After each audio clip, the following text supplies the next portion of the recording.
What's the easiest choice you can make? Window instead of middle seat? Picking a vendor who sends a great gift basket? Outsourcing business tasks you hate? What about selling with Shopify?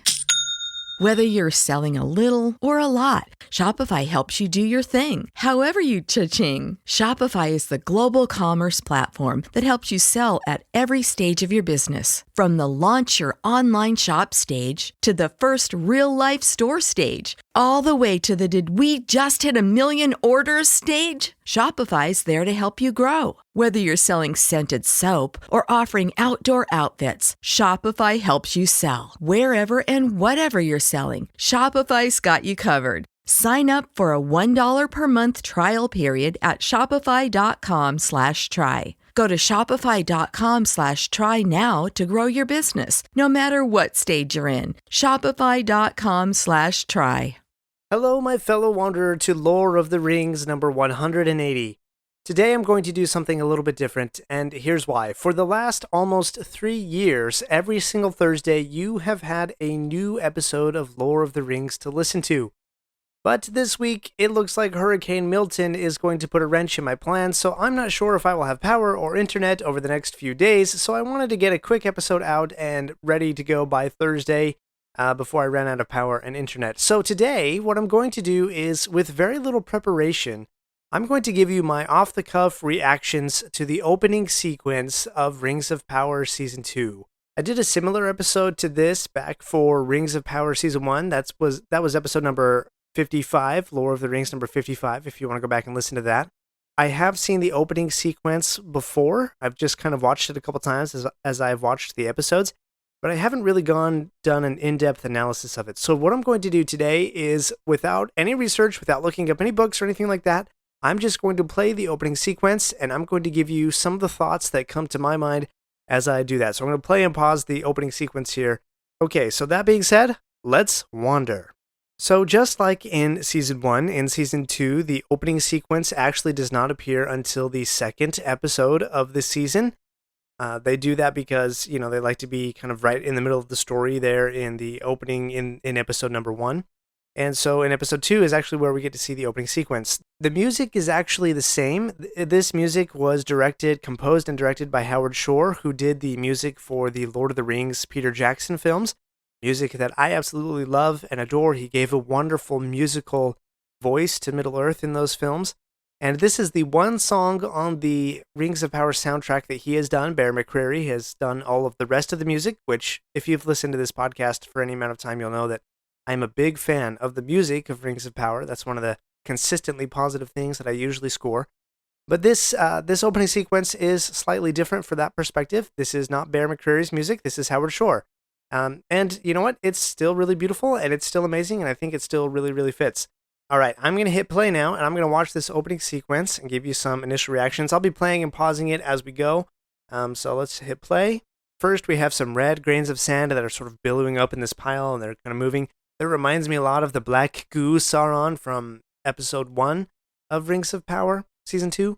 And they're using the same technique. I can't remember exactly what it's called. Go back again and listen to episode 55 to hear this technique. But the technique is sort of moving pebbles of sand and little grains of rock over a metal plate, and they're essentially using sound to vibrate this plate in certain ways to kind of make those grains of sand move in certain directions. So it's really kind of a great visualization of what music actually is. Oftentimes we hear music in the opening sequence. We actually get to see music with this really unique creative technique. All right, and the first real image that we can see, it looks like to be Celebrimbor's forge. It's sort of that leaf-shaped forge that has the spiraling mix pots, if you will, where kind of the metal is mixed together. There's 3 main primary piles here at the top, 3 main primary piles of red beads, and then they are sort of siphoning out. They're flowing out into 1, 2, 3, 4, 5, 6, 7 different ring-making places. This is obviously in reference to the 7 rings. And so one of the things that we really want to look for, obviously the show is called Rings of Power. We've seen all 8 episodes as of now. Spoiler alert, the 7 and the 9 rings are created in this season. So one of the things, as you watch this opening sequence, look for symbols of 3, 7, and 9, looking for those counts of the rings. Okay, as we back up from the forge of Celebrimbor. We're now sort of zooming back out. I can see there's a thin string of red beads. It kind of goes into one central ring that is then connected to 2 rings. So we have 3 circles there, and they are closely surrounded by 1, 2, 3, 4, 5, 6, 7. 7 circles on the outside. So first 3 rings are made, and then the 7 rings are made. Again, visually that sort of reinforcement. But then they continue out forward.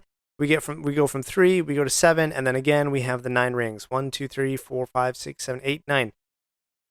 Let me just recount that. 1, 2, 3, 4, 5, 6, 7, 8, 9. Yeah, a couple of those are pretty hard to see, but they're there.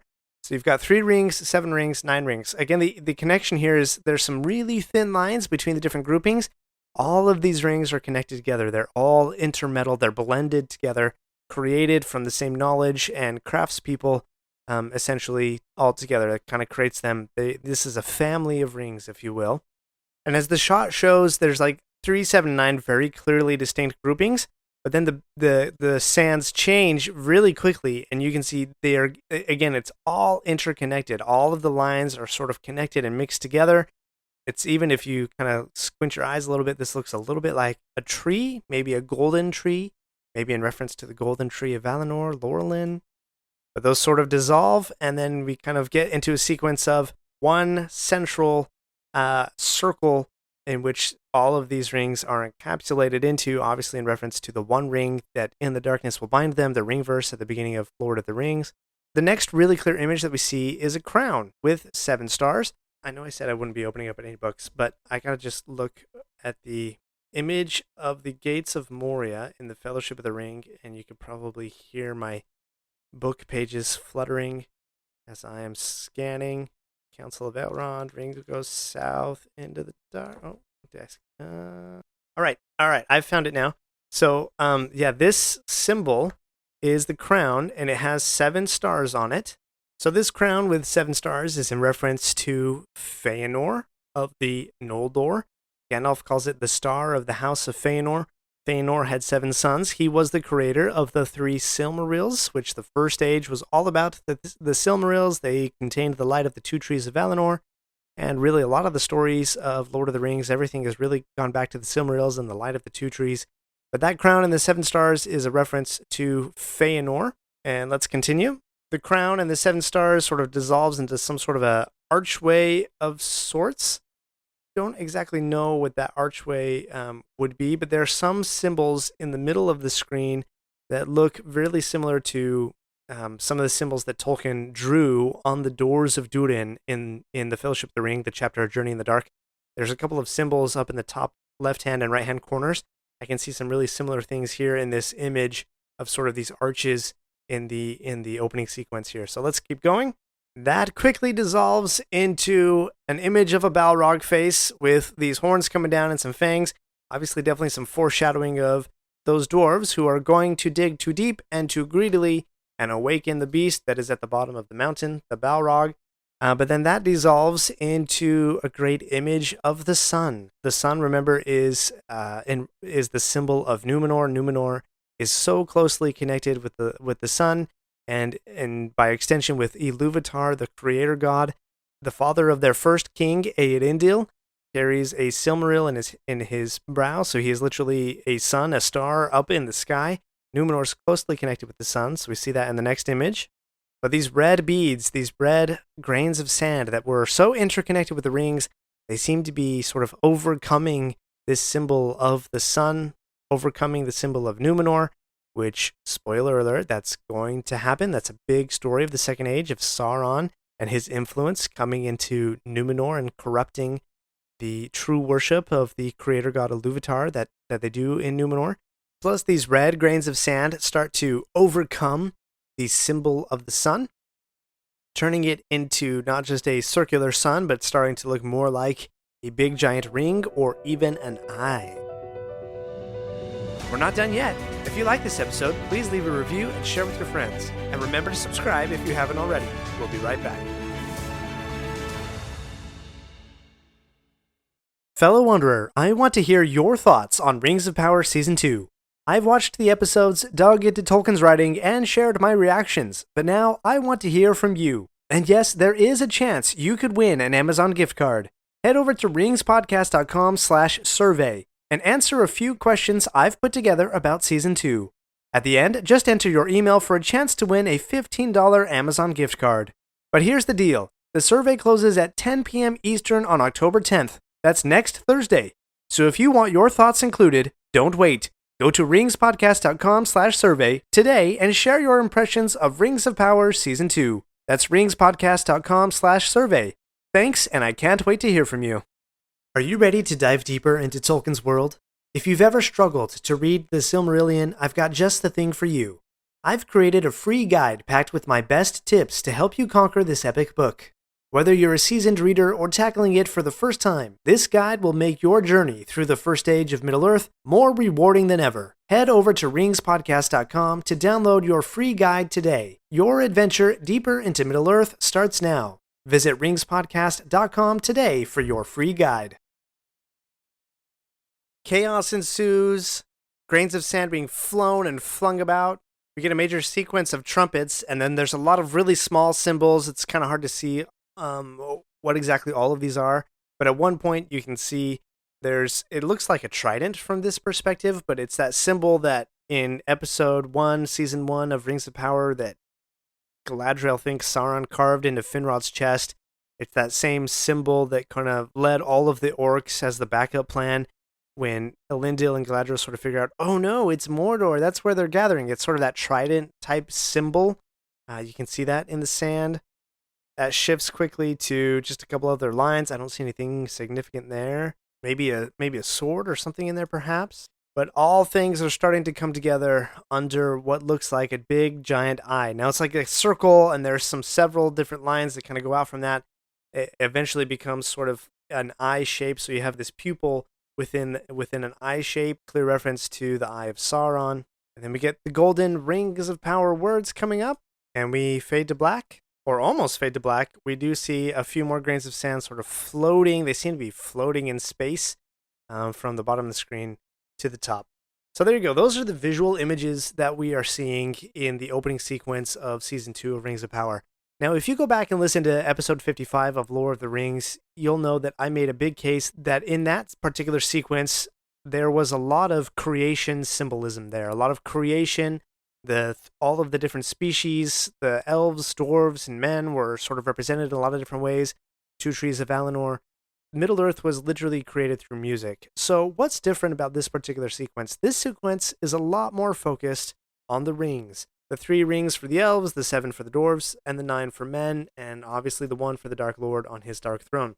So since I have Fellowship of the Ring here, because, I pulled it out earlier, let's flip to the ring verse at the front of the book, because I think this sequence of Rings of Power Season 2 is a lot more influenced by and inspired by the ring verse in the Fellowship of the Ring rather than the creation of Middle-earth. So, quote, 3 rings for the elven kings under the sky, 7 for the dwarf lords in their halls of stone, 9 for mortal men doomed to die. Now, as I just read that, elven kings under the sky, Halls of Stone, Doomed to Die, those have all been names of episodes in Season 2, if I'm remembering correctly. 1 for the Dark Lord on his Dark Throne, in the land of Mordor, where the shadows lie. 1 ring to rule them all, 1 ring to find them, 1 ring to bring them all, and in the darkness find them. In the land of Mordor, where the shadows lie. So this opening sequence seems to be a lot more connected with that ring verse. We're seeing the origin of these rings, how they're being created, at least on this on-screen adaptation. We're starting to see the implications of what it means to have rings of power. We've seen the elves do some healing and some preserving with their rings. We've seen the dwarves starting to get greedy and understand their mountain a little bit more, whether that's good or bad, for debate. The 9 rings have been created. Finally, what will happen with the 9 rings? What's going to happen with those once they actually start to be handed out to kings of men, as Anatar told Celebrimbor here in Season 2. So if you want to dig a little bit deeper into the ring verse, you can go back to episode number 138 of Lore of the Rings. That's when we started to dig into Fellowship of the Ring, and I kind of actually did a real deep breakdown into that particular ring verse. But that concludes my thoughts and reactions to the opening sequence of Rings of Power Season 2. If you saw anything else in there, or you have anything else that you'd like to add, please send me a note. You can use the contact form at ringspodcast.com. or you can tap the little microphone button in the bottom right-hand corner at ringspodcast.com. Just reach out to me. I'd love to hear your thoughts on the opening sequence of Rings of Power. And thank you for wandering Middle-earth with me today. My friends, if you enjoyed this episode, let me know by subscribing, leaving a review, and sharing with your friends. Follow me on Facebook or Instagram at Lore of the Rings Podcast. For feedback on the show, please email me using the link in the show notes.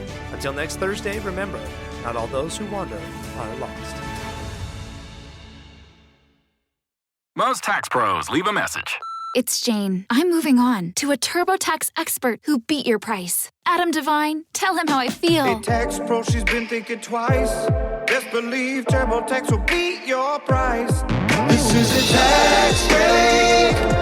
Switch to a TurboTax Live expert and we'll beat what you paid your pro last tax season. Make the switch at TurboTax.com/beatyourprice. TurboTax full service only. Sign up by 12/20/2024 and file by 4/1/2025. Full details at TurboTax.com/beatyourprice. Are you ready to dive deeper into Tolkien's world? If you've ever struggled to read the Silmarillion, I've got just the thing for you. I've created a free guide packed with my best tips to help you conquer this epic book.